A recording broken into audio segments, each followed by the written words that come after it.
Well, I don't know where to start really. My name's Robert Bob Raymond, but everybody called me Ray. I was with the 1st Infantry Division, 16th Regiment, Company E. That's all a long time ago now. I can see it still though. I see the water. That's the first thing I see when I think about it. The water was grey that morning, grey-green, cold looking. Not like you'd imagine it in a picture show, you know. It was just cold and grey, and there was a lot of us packed into that landing craft. I couldn't hardly move. We were standing shoulder to shoulder, and the smell, well, I won't talk much about that, but it was not pleasant. We'd been on that ship, I can't remember the name of it, but we'd been there since the night before, getting loaded up. Officers going around telling us, this is it, this is the real thing. I was 19 years old, 20 maybe? I can't remember exactly, but I remember thinking how quiet everybody was.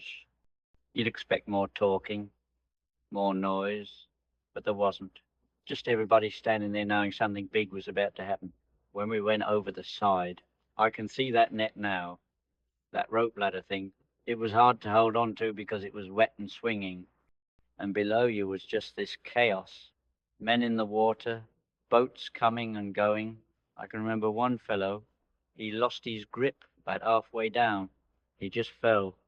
I didn't see where he went after that. He didn't stop though. He just kept going. Kept climbing down as fast as you could so the next man could come.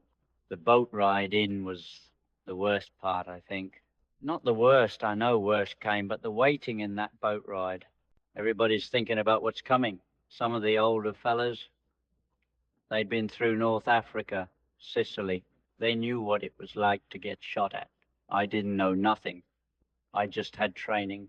I had my M1. Had maybe 6 clips of ammunition, maybe more. I can't remember exactly. But I remember thinking it didn't seem like enough. When we hit the beach, the ramp went down and it was like nothing I could have trained for. The noise first. That was the thing that got you.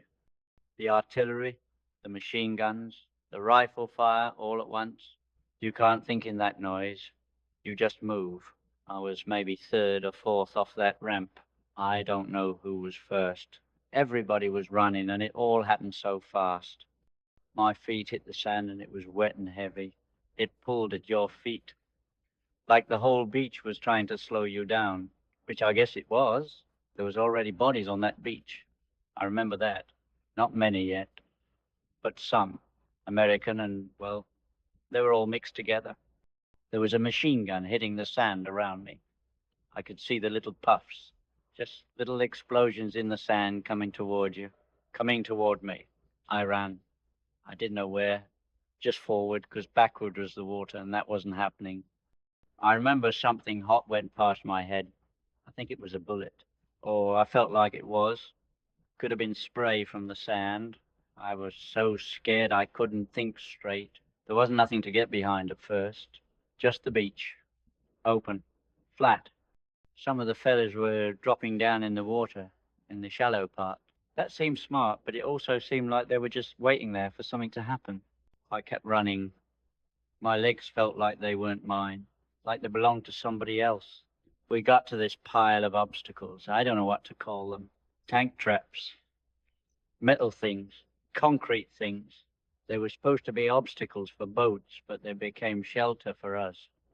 I got behind one with maybe 5 or 6 other men. We were all breathing hard, all soaked, all shaking a little bit, though nobody would say it. One of the sergeants, I didn't know him, he looked at me and said, "You hit." I looked down. I wasn't. I didn't think I was. He said, "Then stay down and get ready." Ready for what? I didn't ask. I think I already knew. The pillbox was up there, concrete. We couldn't see it exactly, but we could see where the fire was coming from. There was another squad moving up the beach to the left of us. They didn't make it very far.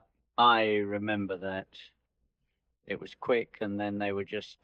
I don't like to think about how they were. Our sergeant, different one, I think he started organizing us. He was pointing, saying who goes where, who covers who. I was assigned to go right toward the pillbox. I don't know why me. Maybe because I was standing in the right spot. Or the wrong spot, I guess. There was maybe four of us. Maybe five. We had grenades, had our rifles. I remember checking my safety.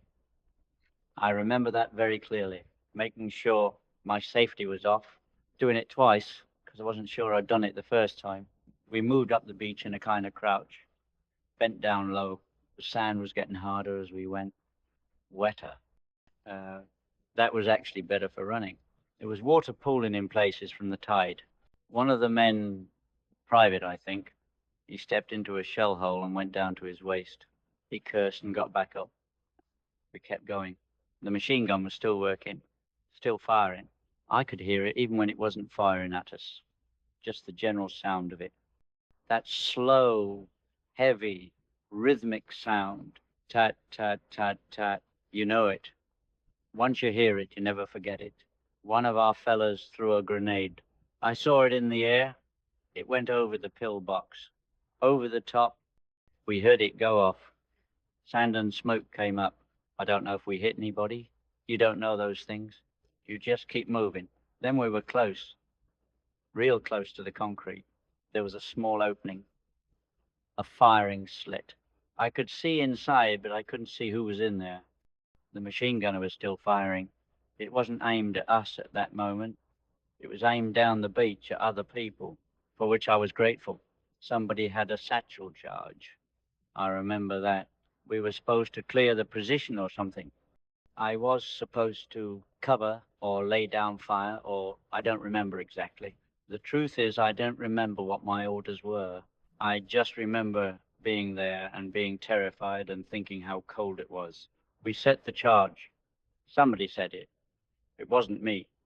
And then we had to move back, get away from it. We ran back toward the obstacles. I was running and I fell. Just lost my footing in the wet sand and went down hard. My rifle came up and hit me in the face. My own rifle. I tasted blood, but I kept moving. Got back behind the obstacle with the others. When it blew, it was loud. Loud like nothing I'd ever heard. The concrete flew. I remember pieces of it going past us.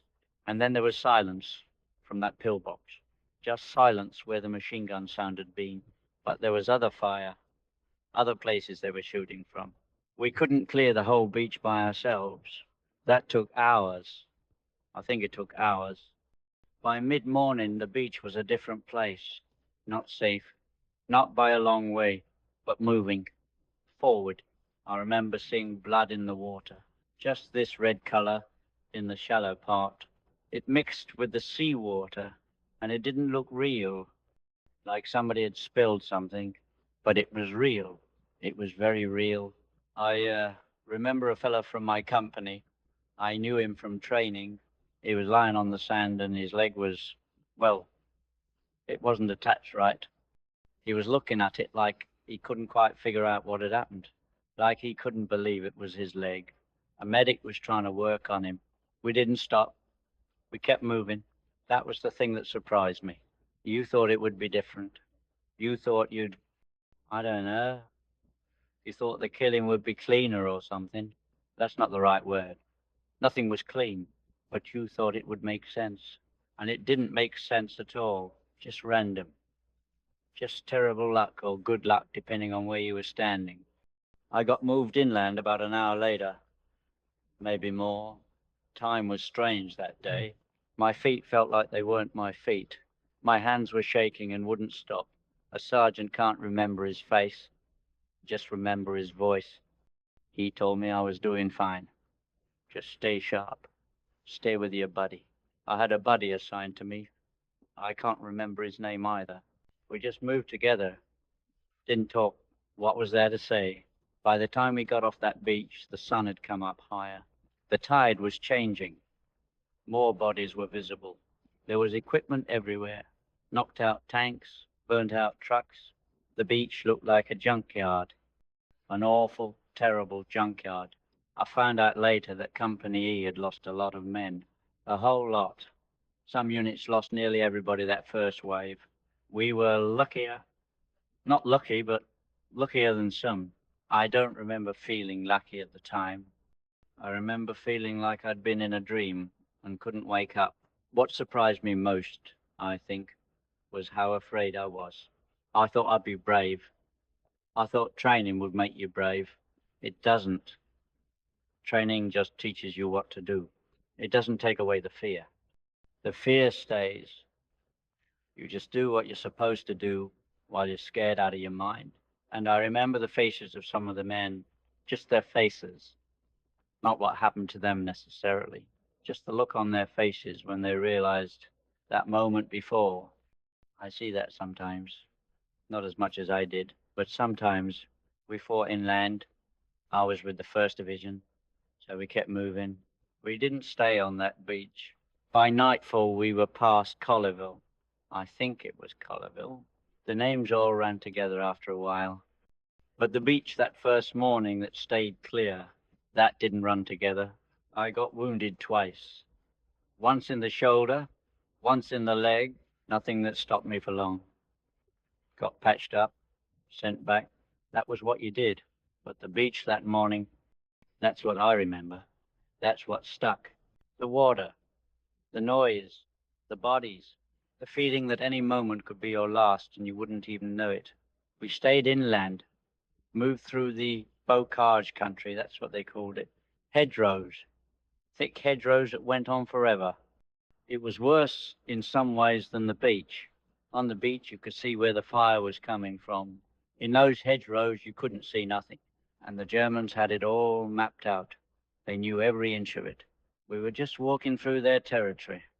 I remember the 3rd day, or the 4th. The days ran together. We were moving through a village. I don't remember the name. There was a church, a stone church, and we had to clear every building, every single one. You couldn't trust that anything was empty. Could be a soldier hiding in an attic. Could be a civilian who didn't like you. Could be nothing at all, but you had to check anyway.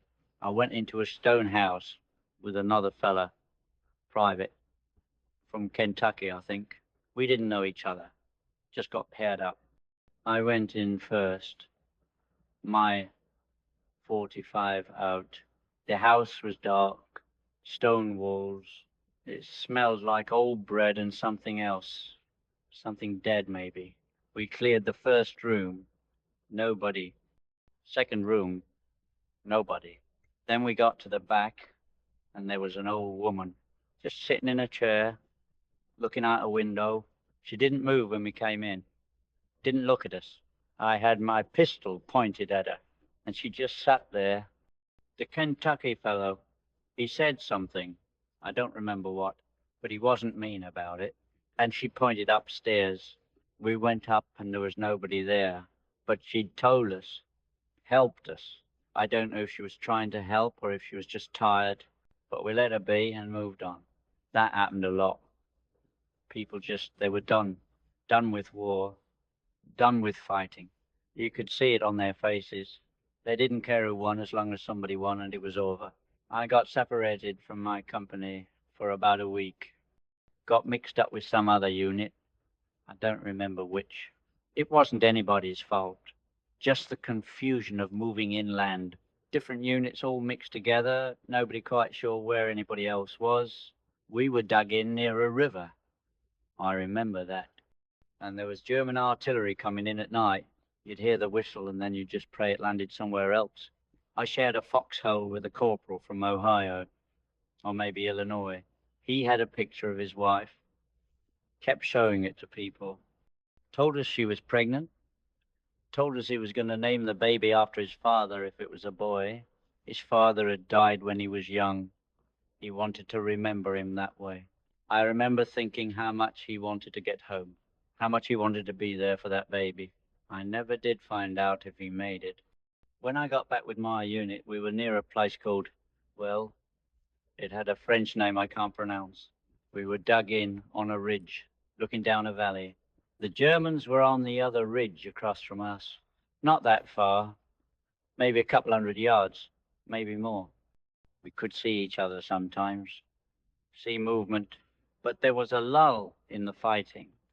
Few days where it was just quiet. They weren't attacking. We weren't attacking. Just sitting there watching each other. One of the sergeants, he told us it was a good time to sleep, get whatever rest we could. I tried. I really did. But every time I closed my eyes, I was back on that beach, back in the noise and the confusion. I'd wake up and think about it and not be able to sleep again. The sergeant noticed. He came to my foxhole and sat down. Didn't say nothing for a while. Then he said, everybody goes through it. Said it passes. I asked him how he knew it passes. He said, because he's still here. Because we're all still here. Because if we weren't dealing with it, we wouldn't be. That made sense in a way. Didn't help much, but it made sense. I remember the smell. I know I mentioned it before about the landing craft, but the smell got worse as we went inland. Dead bodies, burnt equipment, burned flesh. You got so you could tell the difference. Dead animals versus dead people. Dead Americans versus dead Germans. I don't know how you learn that, but you do. And you can't unlearn it. Years later, a burnt steak would bring it back. Just that smell. Even now, sometimes I'll smell something and I'm right back there. Around the second week, I think it was the second week, we had to clear a farmhouse. Intelligence said there might be Germans dug in around it. Might have supplies, might have ammunition. We went in a squad. 6 of us, I think, maybe 7. The farmhouse was white, stone white, damaged, but still standing. The barn beside it was half burnt. There was livestock in there, cows, some chickens. Didn't look like it had been tended in days. We came in from the side, came up careful. The lieutenant was with us that time. Young fellow, couldn't have been more than 23. He had us spread out, cover the doors and windows. I went through a window, jumped through because the door was exposed. Inside, it was chaos. Furniture knocked over, dishes broken. Somebody had lived here after we started coming through, or maybe just before. In the back room, there was a girl, maybe 16, maybe younger. She was sitting with an old woman, her grandmother probably. They were just sitting, holding hands. The girl looked terrified. The old woman looked tired. I had my rifle pointed at them and they just looked at me. I didn't know what to do. I called for the lieutenant. He came in and his face, I remember his face changed. Like he remembered he was human. He lowered his rifle. And then he called out in French, or tried to. It was pretty bad French. But the message was clear. We weren't going to hurt them. The girl started crying. Not loud, just tears running down her face. The lieutenant used his radio to call someone. Said there were civilians. Said they needed to be moved to a safe area. I don't know what happened to them after that. But I remember the relief on that girl's face when she figured out we weren't going to shoot her. There was a moment, I think about this sometimes, where I could have gone the other way. I was so scared and angry and confused that I could have done something I couldn't take back. Most of the guys were good, tried to do right. But I knew some fellows who weren't, who saw civilians as just obstacles. I was lucky I wasn't that way. Or maybe I was raised better. My father always said how you treat people matters, even when they're not like you, even when you're scared, especially when you're scared. The rain came after about 3 weeks. Real rain. Cold and heavy, and it wouldn't stop. We were dug in, and the water started pooling in the foxholes. Your feet would be soaked all the time, and then the cold would come. Summer was coming, but the nights were still cold when you were wet. I remember a fellow next to me got trench foot pretty bad. His feet turned black, black as coal. They had to evacuate him. I never saw him again. There was a patrol I went on where we got cut off. We were supposed to be back by a certain time and we got held up. The Germans had a position we didn't know about. We had to go round, way around. I was worried we'd get back and they'd think we'd been killed. And I remember that worry, wondering if anybody was worried about us, wondering if our families would ever find out what happened if we didn't come back. That was a strange thing to think about in the middle of being shot at. But you do. You think about the people at home. We got back just before dark. They weren't going to send a rescue party or nothing. But the captain was standing there and he said we did good work, that whatever we found out was worth the risk. I don't remember what we found out. It wasn't anything special, probably, but it meant something that he noticed, that he said so. By the end of June, the situation was different. We were moving faster. The Germans were falling back. Not everywhere, not all at once, but you could feel it changing. The weight of it was lifting a little bit, not much. People were still dying, but the tide had turned. You could feel it. And I started thinking about things other than just surviving. I thought about my mother, whether she'd gotten my letters. I thought about a girl I knew back home, wondered if she'd waited for me. I thought about food, real food, not rations, stupid things. But when you're not thinking about dying every second, your mind starts going to other places. I remember one night we were dug in and it was quiet, and one of the fellows started talking about his hometown, talking about a diner there and the pie his mother made, and the swimming hole where they go in summer, talking and talking, and nobody stopped him because that was better than talking about the war. That was better than silence. By the time he finished talking, we were all kind of somewhere else, not there in the mud and the cold and the danger, just somewhere warm and safe and far away. The 1st Division kept pushing. We went through the bocage. Then we got to more open country. We'd fought for about 2 months straight, on and off, moving and digging in and moving again. I don't know how many Germans we engaged. I don't know how many I personally, well, I won't get into that, but a lot. There was a lot of fighting. I got wounded again in August, I think it was. Artillery. A shell came in close, got me in the leg. Not bad, not like some, but enough that I had to go back to the hospital. The medic looked at it and said it would be all right, just needed to be cleaned. But they still sent me back to England for a while, to rest, to recover. And that was strange, being away from the unit, being in a clean bed, clean sheets, hot food. You'd think you'd want that. You'd think it would be great, but it wasn't. It felt wrong. Those guys were still fighting and I was sitting in a hospital. I kept asking when I could go back. The doctors kept saying, patience. Give it time to heal. But I didn't want to give it time. I wanted to be back with my unit. I'm 94 now, nearly 95. I've lived a whole life after that beach and those months. Got married, had kids, grandkids, great-grandkids, built a house, worked for the railroad for 35 years, lived quiet in the same town most of my life, became a member of the church, did volunteer work, raised a family that never knew war. That doesn't know that kind of fear. And that was the whole point, I guess. That was why we went. But I never forgot that beach.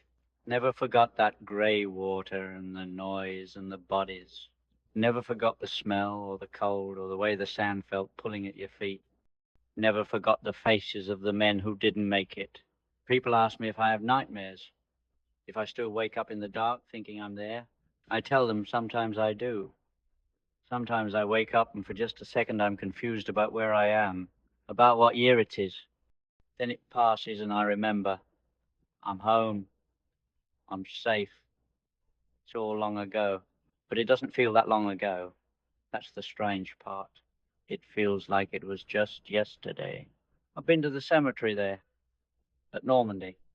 I went back in 1984, I think it was. Took my wife.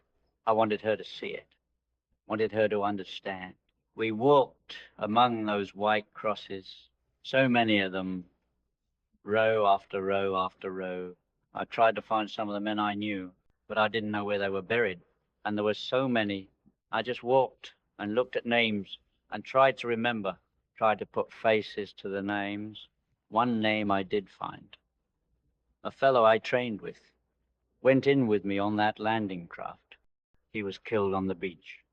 That first day, I didn't know that. I didn't find out until later. seeing his name on that cross. That got to me. My wife held my arm and we just stood there for a long time, not saying nothing, just standing there remembering a boy I knew, a good boy, who never got to go home, never got to see his family again, who never got to grow old like I did. That's what I want people to understand. It wasn't glorious. It wasn't like the movies.